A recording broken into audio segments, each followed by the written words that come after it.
Hello, everybody.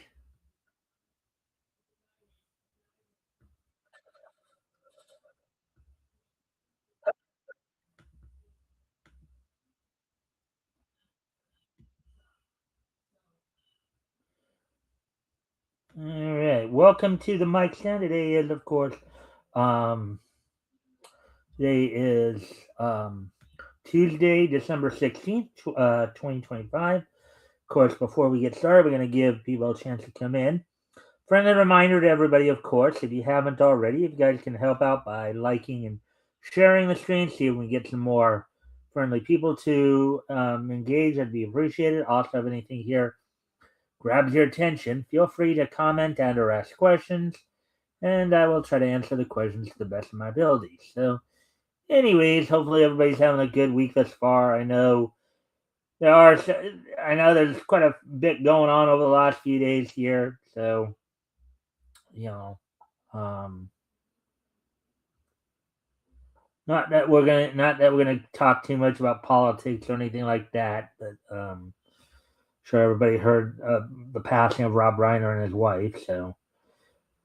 But as I said, we're not going to go too deep into that just because we already have everybody else doing it. So, anyways, let me see.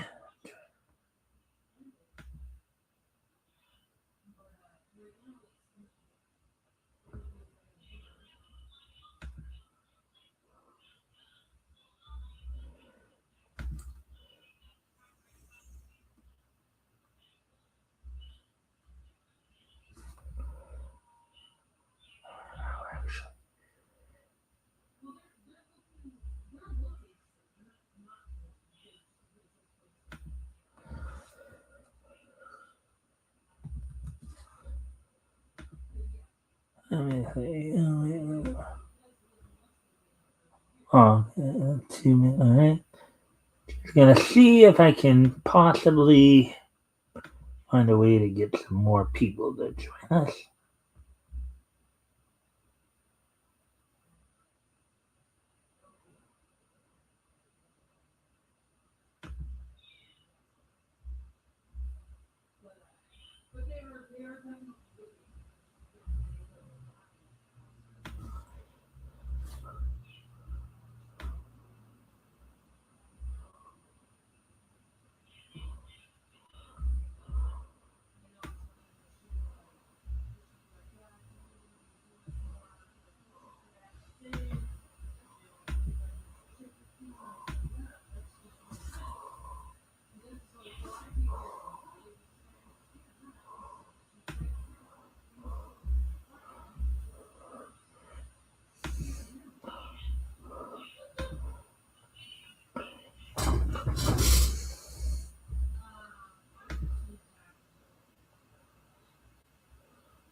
All right. So with that being, all right. So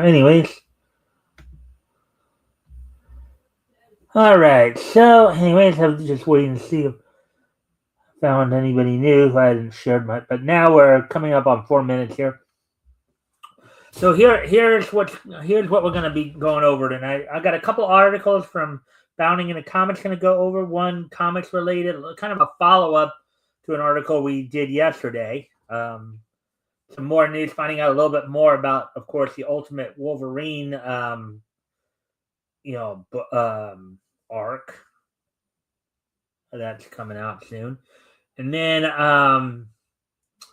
we also got some news. I guess Amazon is taking some titles down for some reason. We'll get into that too. Also, of course, we'll get all caught up on what happened on last night's Monday Night Raw.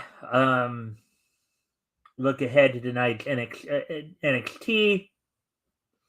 As of course WWE's coming off of um, WWE's coming off of their coming off of their Saturday night's main event. Um, and so, without any further ado, why don't we get into the articles here, and then of course we'll wrap things up with this day in each history. With all that being said, of course, let's go ahead and let's go ahead and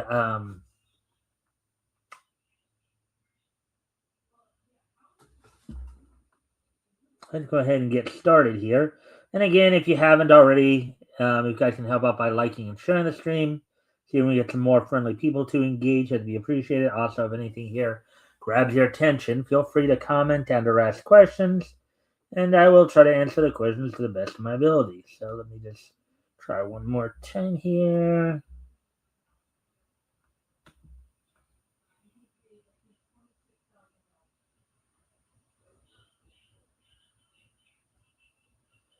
Alrighty then.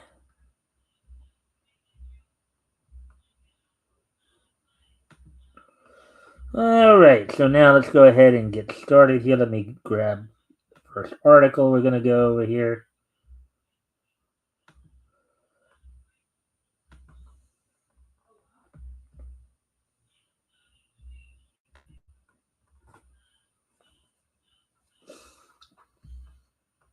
Alright. So here's the first article we're going to go over tonight. Ultimate Wolverine writer had complete creative freedom, but avoided putting quote unquote twist on mutant hero for fear that, quote, the novelty of that might wear off, unquote.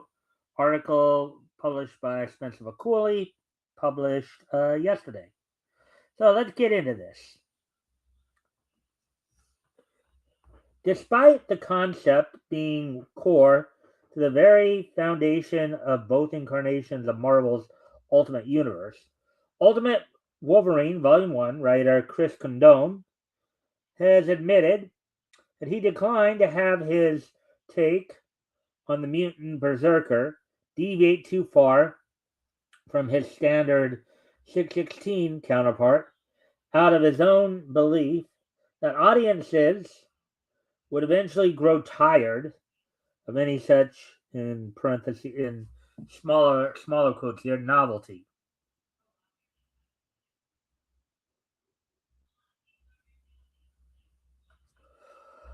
While the Ultimate Universe, both the original Earth 1610 universe and the makers rebuilt Earth 6160, um,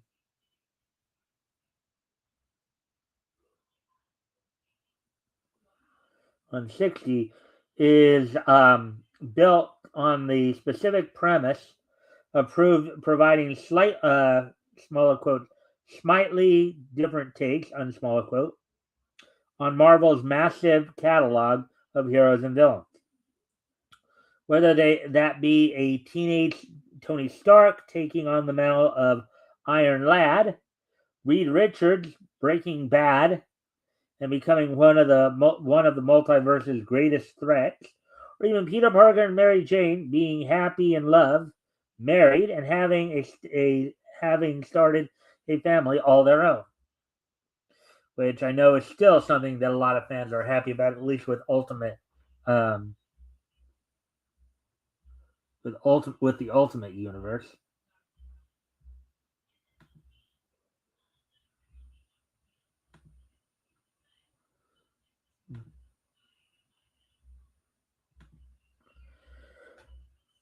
But when it comes to Condone's Ultimate Logan, Ultimate in smaller quotes there, or quotes there, outside of that fact that his forced experimentation and brainwashing came at the hands of the Winter Soldier program instead of Weapon X, the hero has a nearly identical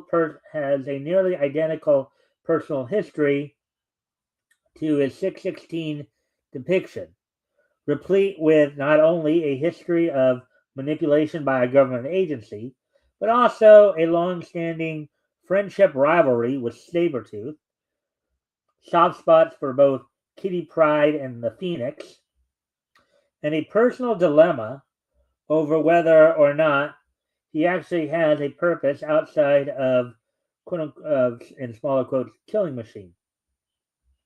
Hell, he even gets his own Miramasa blade. Yes, we know that Logan's travels, of course, have taken him to Japan with encounters of the likes of Silver Samurai and Lady Deathstrike.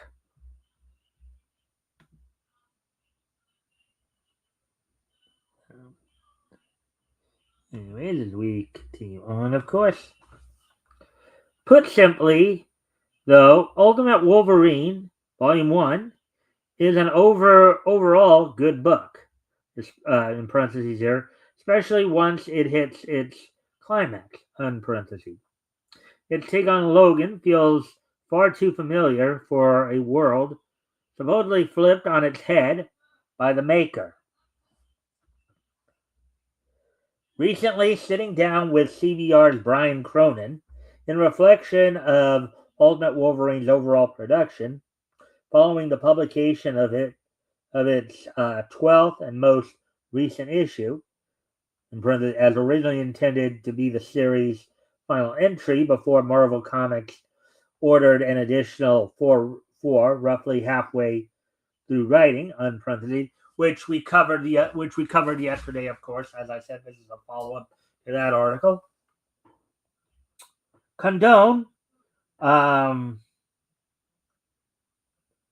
asked if he could elaborate as to his specific approach to creating his alternate reality version of Logan.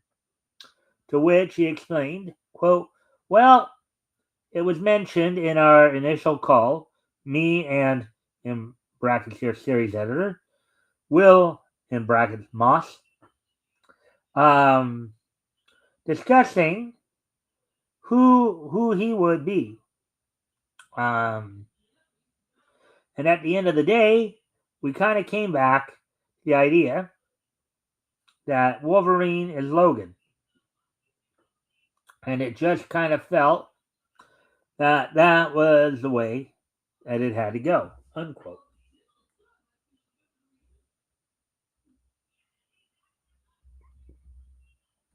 Yeah, I think one of the things that a lot of people are happy with the ultimate universe that would appear is that, you know, I think some of the people are liking some of the alternate stuff happening there, like Peter and Mary Jane, for example, being happily married for one thing.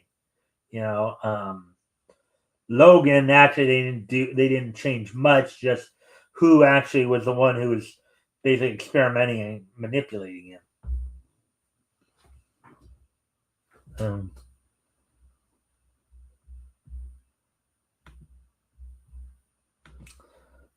Quote, "I mean, we certainly could have come up with some sort of twist. We could have had it be Creed, Victor Creed, or somebody like that. But at the end of the day, the novelty of that might wear off. And Logan is this quintessential character. I love the idea of that DNA existing across universes.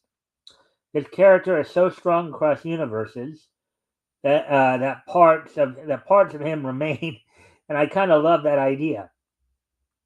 Quote, "I have always kind of referred the idea of the Ultimate Wolverine book being not just part of the Ultimate Universe, but I have tried to approach it with the perspective of it being Ultimate Wolverine of the Ultimate Wolverine book. What would that be to me as a fan? And I am a fan. So looking at it, um, what would I think the Ultimate Wolverine book would be? And that is what I tried to do as a writer. And Alessandro has been nailing it on art, and so has Alex Linz. Yeah, it has been fantastic."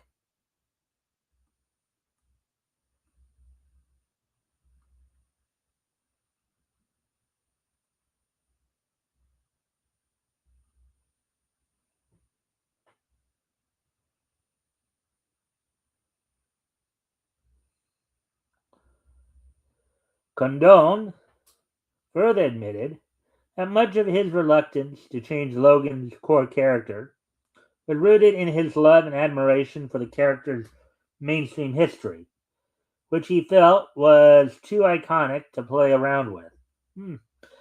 Wow, that's you kind of like to hear that from if anything, it's always these mainstream heroes always want to change things from what they are because they feel that it doesn't work for them or what have you, or they want to self-insert. But it's kind of refreshing to hear somebody actually, even if they are going to make changes, are still going to stay true to the core of the character.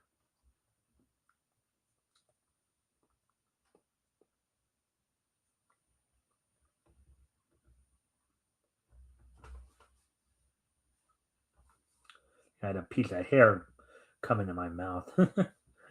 Anyways, getting back to the article, of course, here. Let's see. Quote, I have a large X-Men collection. It does not go back to the single digits necessarily. I cannot afford everything. But I have a fairly large collection of X-Men books, and I love them. It is my favorite thing to not just have PDFs that I can look back to, but actually have the physical books that I can pull out and read and have next to me.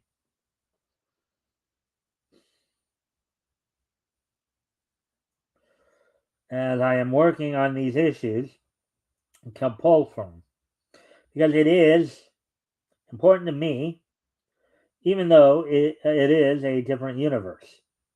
I want to have the DNA be the same because I want it to feel like what I love. And again, that kind of goes back to that concept of trying to make it the ultimate idea of what this could be. All right. I do need to go off camera here for a quick moment. I'll be right back, but I'm going to put some music on before we finish this off, of course. I'll be right back.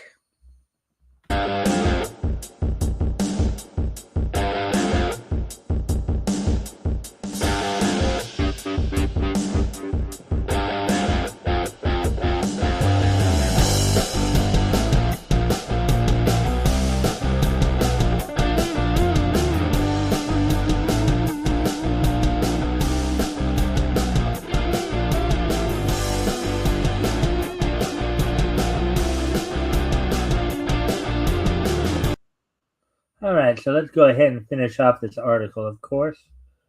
And again, we have a few more people in here. So, reminder to everybody, both on my Rumble and my YouTube channels, if you guys haven't yet, if you guys can help out by liking and sharing the stream, see if we can get some more friendly people to engage, that'd be appreciated. Also, if anything here grabs your attention, feel free to comment and or ask questions. I'll try to answer the questions best of my ability. With that being said, let's finish this article up and we'll move on to the next one. As noted above, with issue number 12 having hit comic shop shelves last week, Ultimate Wolverine Volume 1 has only 4 issues to until it, as well as the larger Ultimate Universe, come to a close. However, don't expect this epilogue to have much of anything to do with the climactic Ultimate Endgame Volume 1, even as Condon says it will instead be more of a red-purple sky crossover. All right. Just as I mentioned before in the so there we go with that article. So now we'll get ready to move on right into the next article here. This kind of an anime related article here. Let's see. All right, let's get into this. So Amazon pulls AI anime dubs after massive backlash affected works included Vinland Saga, Banana Fish, and No Game No Life Zero. Article in Nerdgames Inc. published yesterday. Let's see what's going on here. So they're pulling them. They're pulling them because apparently the dubs that they have on there right now are being done by AI. So let's see what's going on here. Despite their hopes of using the technology to cut corners and free them from putting any real investment into their anime investments, a storm of fan backlash has led Amazon to pull back on their controversial AI dubbing program, which had already been sloppily applied to such works as Vinland Saga, Banana Fish, and No Game No Life Zero. Yeah, I don't know if doing AI dubbing would be a great idea. You miss that human element in there. And I'm wondering if with the AI dubbing, if it's like kind of robotic sounding, if it's like if you're just hearing a bunch of like data from Star Trek: The Next Generation or something. But anyways, launched on March 5th, Amazon claimed that their use of AI to produce anime dubs would make their streaming library more accessible to audiences by using a hybrid approach to dubbing, consisting of localization professionals collaborating with AI to ensure quality control, unquote, with Amazon MGM Studios and Prime Video VP of Technology, Raf Sultanovich, um, specifically emphasizing that, quote, AI aided dubbing is only available for titles that do not have dubbing support, unquote.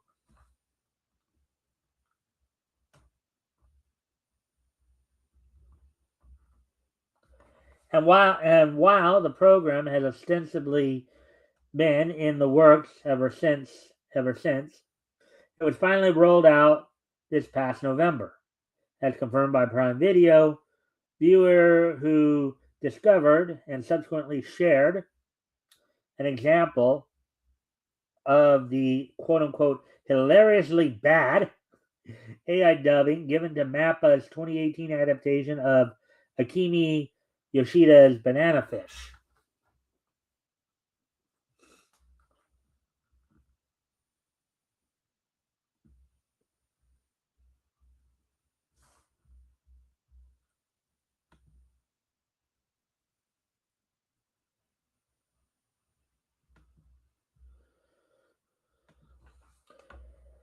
As well as the likewise horrific, quote unquote, horrific dubbing featured in Amazon's AI take on the No Game No Life Zero, which, contrary to Sotanovich's promise, actually had a pre existing English dub from Sentai Filmworks.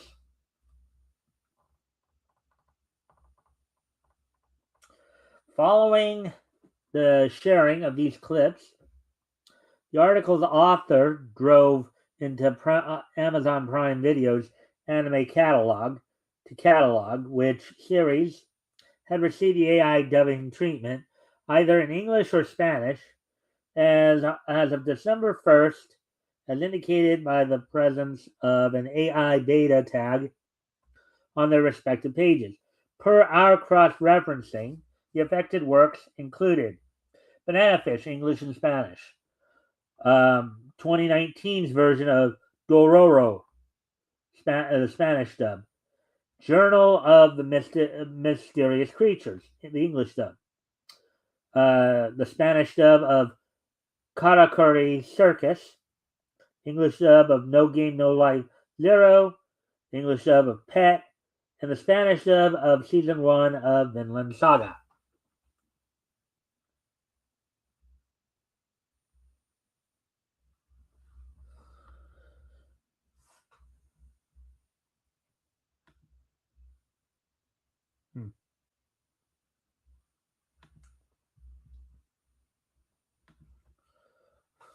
Notably, Banana Fish is the lone title on the list whose license is solely owned by Amazon, who first acquired the series for their short-lived Amazon Anime Strike service.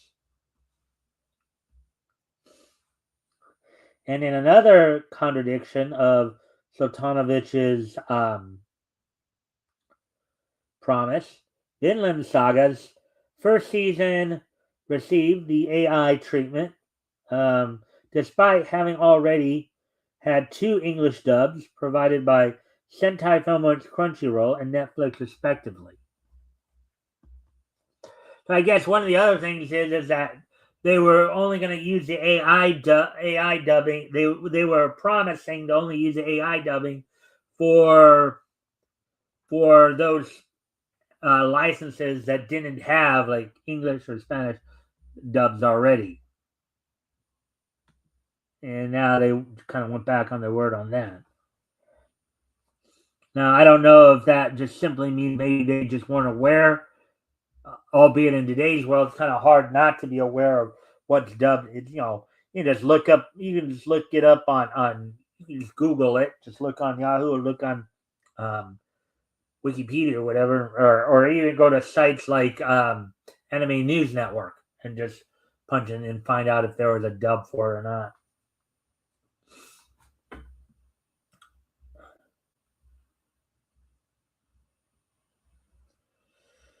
All right.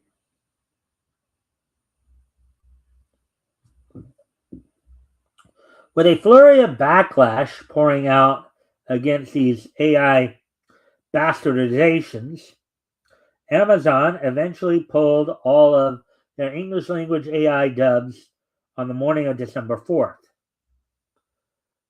So 12 days ago. Let me see. It'll be like 2 weeks ago this Thursday. As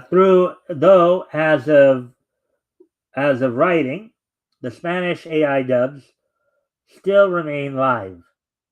As of publication, Amazon has yet to offer any official communication regarding either the quality of their AI dubbing or their decision to halt the practice.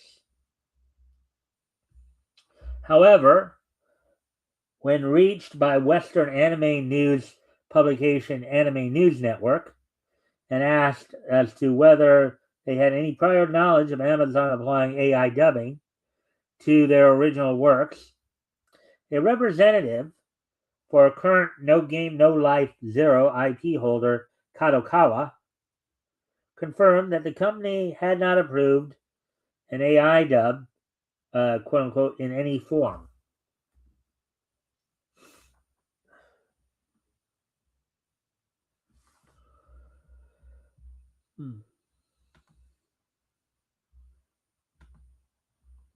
Likewise, the film's Western market licensor, Sentai Filmworks, told the outlet that they were not aware in advance of any AI dub plan send would be, quote, looking into it with Amazon, unquote. Though also asked for a comment by ANN. Banana Fish production house Aniplex has yet to provide them with an official response.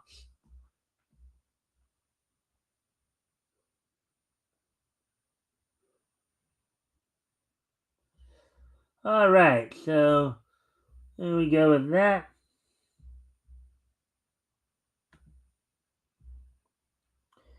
And we're done with the articles tonight.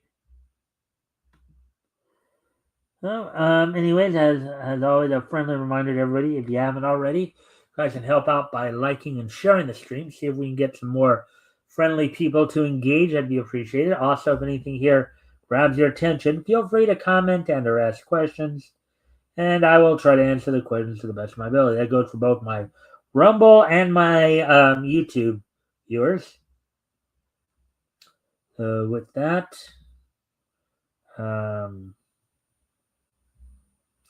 let's go ahead and get ready to move on to the rest of the wrap up. We do have some stuff to go over. Of course, last night's Monday Night Raw, which is, of course, coming off of the this past weekend's Saturday night's main event, John Cena's last match. Also looking ahead to tonight's NXT. We'll look at that. All right, when did they do that? Not what I was looking to do there.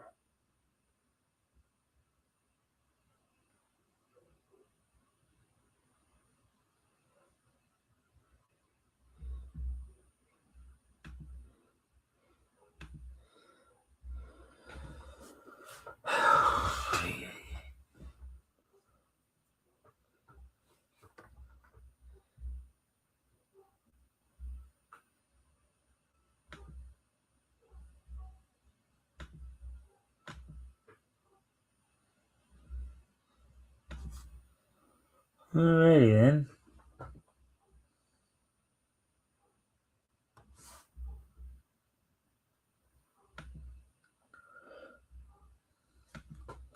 All right, so coming from the Giant Center in Hershey, Pennsylvania, with Wade Barrett and Joe Testatori on commentary, the WWE held its Monday Night Raw last night, in kind of the follow-up to Saturday night's main event. The night opened up with Gunther coming out and really playing up the heel heat, telling everybody, bragging about how he made John Cena tap, only for the fifth time in John Cena's career. Really playing up on the heel heat, playing up on just the very, very strong, visceral reaction that the WWE fans were giving. As many people did not want to see that happen. Now, granted, what you have to understand is John Cena was wanting this, I think, in part, or at least wanting to make it to where he was kind of passing the torch. Now, people would argue he could have still passed the torch without tapping, but,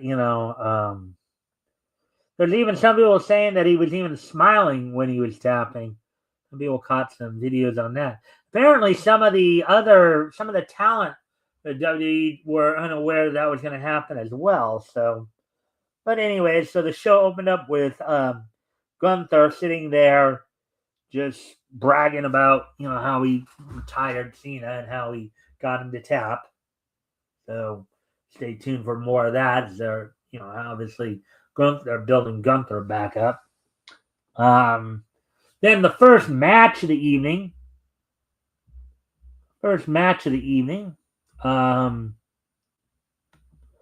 Saw the opening match, the Usos, Jay and Jimmy Uso, defeat the New Day of Kofi Kingston and Xavier Woods in 17 minutes, 25 seconds.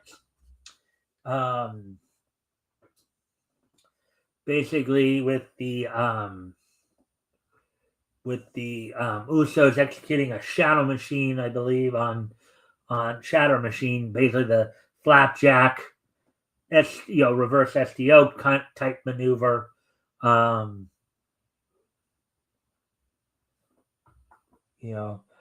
it. As there are some people who are saying that, there are some commentators saying that, this is a good thing because hopefully by bringing the Usos back into the tag team scene, they can help revitalize the tag team division, which is, the men's tag team division on Raw, which has been kind of lacking of late.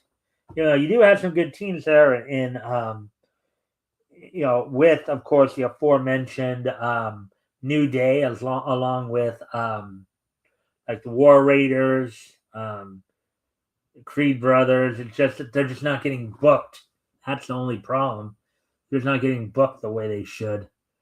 As a lot of people would say.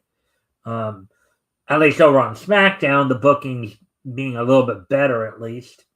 And they did do a taping for SmackDown this Friday as well.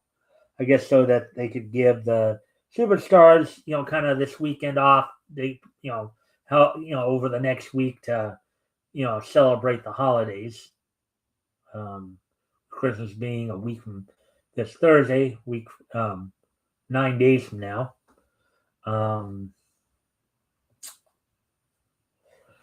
So then, what am I doing here? And then, moving on, of course, to second match, Maxine Dupree successfully retained the women's Intercontinental title over Ivy now, getting the ankle lock submission hold on her and eventually getting her to tap out. As a lot of people are looking at this as possibly Maxine Dupree's breakout moment, to where people are gonna, she's having some good matches here early on. So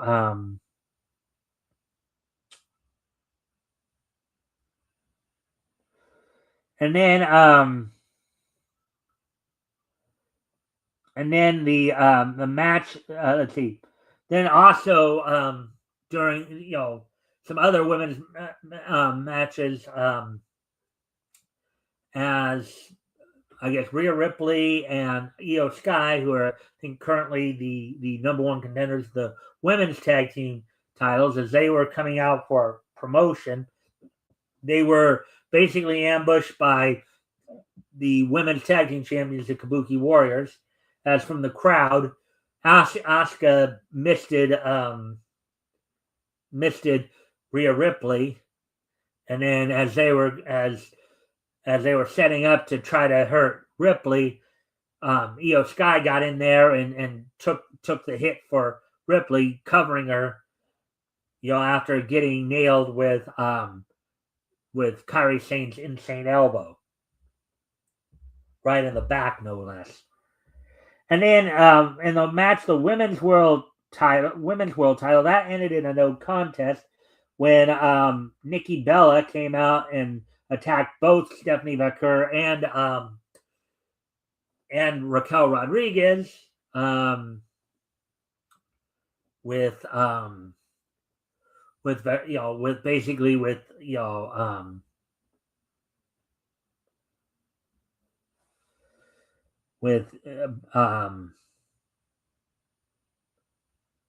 Bella executing the fireman's carry cutter onto the Cure, and berating her after the match. And the main event saw Logan Paul defeat Rey Mysterio Jr. with some help from the Masked Man from back at Survivor Series. And as the Masked Man and Logan Paul were about to attack Rey post-match, CM Punk came out to save Rey, only for, as the Masked Man was escaping into the crowd, Masked Man revealed himself to be Austin Theory, who everybody already knew it was him pretty much. There was some talk that maybe WWE was going to have different characters play the Masked Man for a while and just really hit. But at this point, everybody already knew who it was going to end up being. So now you got the Vision, who is Logan Paul, Braun Breaker, Bronson Reed, and Austin Theory now. So we'll see. And then as Punk was distracted by Theory, he then turns around and gets a spear for his trouble from Braun Breaker. After Braun Breaker not taking too kindly to some comments that Punk made earlier in the evening about him and his family.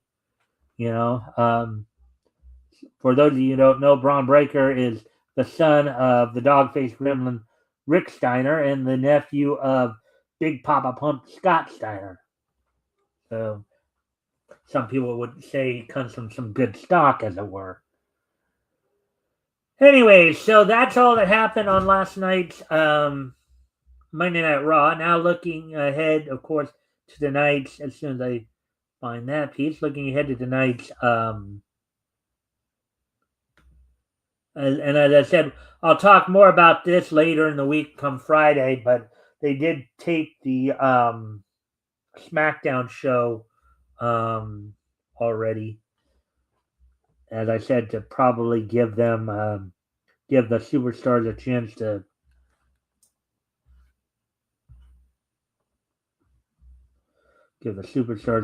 to spend time with their family.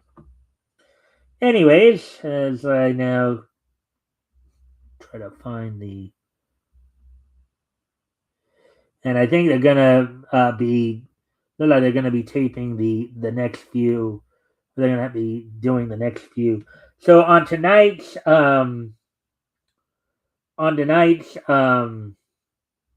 NXT episode on the CW, Blake Monroe will be defending the WNXT Women's North American title against Thea Hall in a number one contendership fatal four-way match for the NXT title. Joe Hendry will be taking on Miles Bourne and TNA X Division champion Leon Slater and Dion Lennox. And in tag team action, Hank and two teams we haven't seen in a while, Hank and Tank Ledger and Hank Walker will be taking on OTM or Out of the Mud of Bronco Nima and Lucian Price. We also did see Tony D'Angelo make his return recently back at Breakdown a little over a week ago. So probably seeing more of that as well. So let's see. That's all I got for the wrestling wrap up now. Oh, one more piece of news, wrestling news, coming out. So Mick Foley has apparently decided to quit the WWE. He made a statement yesterday where he basically said that due to President Trump's, or at least what he believes is President Trump's unfair treatment of immigrants, as well as WWE's continued association with President Trump, he would no longer. Hey there, Fitzozo. Thanks for popping in. He would no longer be making appearances for the WWE, and he was not planning on. He was planning on not renewing his Legends contract when it expired in June. I think this is kind of a poor choice on his part, but that's just my own opinion. But basically, Mick Foley has decided that he just had enough of WWE,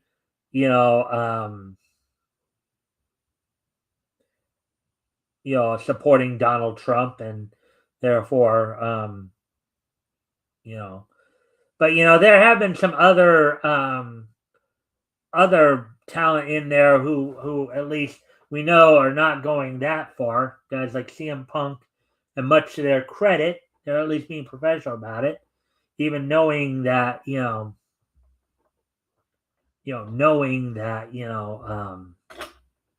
WE supports certain people that a lot of people don't. But again, not that we're trying to get too much into politics here, but since his ideological beliefs are what basically led to his decision to quit, we do have to kind of mention it. So now what we're going to do now, with all that being said, now we're going to move on, of course. Today is Tuesday. Today is Tuesday, December 16th, 2025. So let's take a look back at this day in Nietzsche history. So first off, I'd like to wish a happy 70th birthday to American actor Xander Berkeley. Let me pull that up, find that. So yeah, happy 70th birthday to Xander Berkeley, American actor. Of course, in the world of animation, he's played some interesting characters in the past, including probably his most notable to most fans of '90s cartoons. Um, he was the voice of Iago Coldsteel in Gargoyles. He also voiced Mysterio in the Spectacular Spider-Man series. He was Sinestro in Batman the Brave and the Bold, Morga and Trook in Ben 10 Ultimate Alien and the Ben 10 Ultimate Alien episode Nor Iron Bars a Cage. A happy 70th birthday to American actor Xander Berkeley.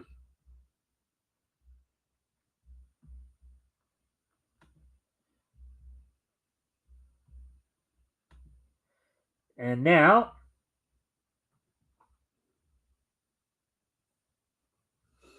moving on to the next piece of niche history. And we move ahead to the year 1965, 60 years ago today. On this date, 60 years ago today, the 125th issue of Star Spangled War Stories went on sale on this date back in 1965. This is a bi-monthly title. It was 12 cents. 32 pages, edited by Robert Kanier.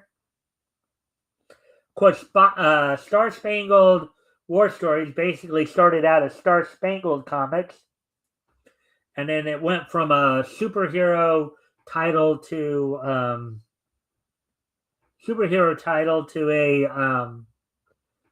a war anthology. The big feature story in this was the war that time forgot.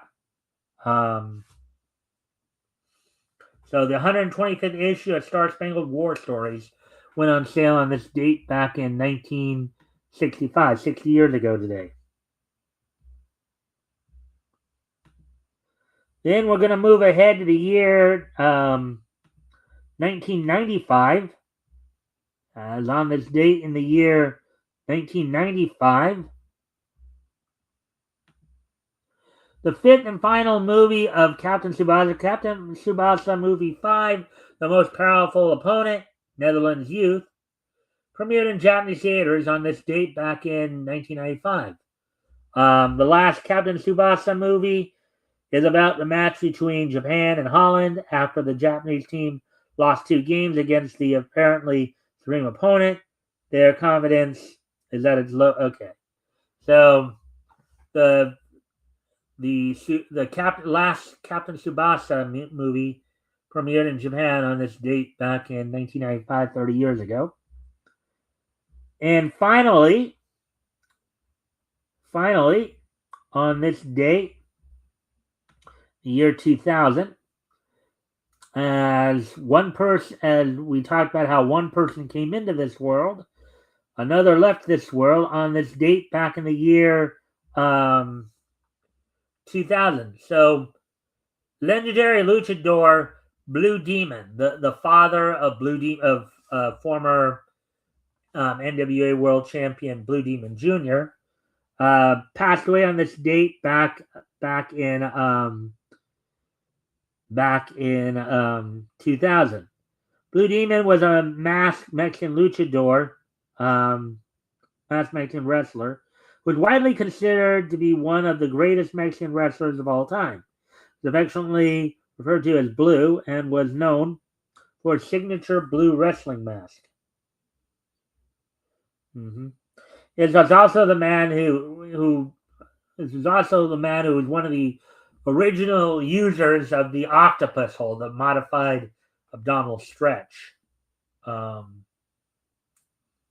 So on this date, back in the year 2000, legendary luchador Blue Demon passed away at the age of 78. Alrighty then. So with that being said, I thank everybody for being here tonight. Hope everybody enjoyed the show. We'll be back here with more Niche News tomorrow. The Sunday I'll be joined by Rex Christian from Devil Flyer. We'll be looking at comics went on sale in July of 1940.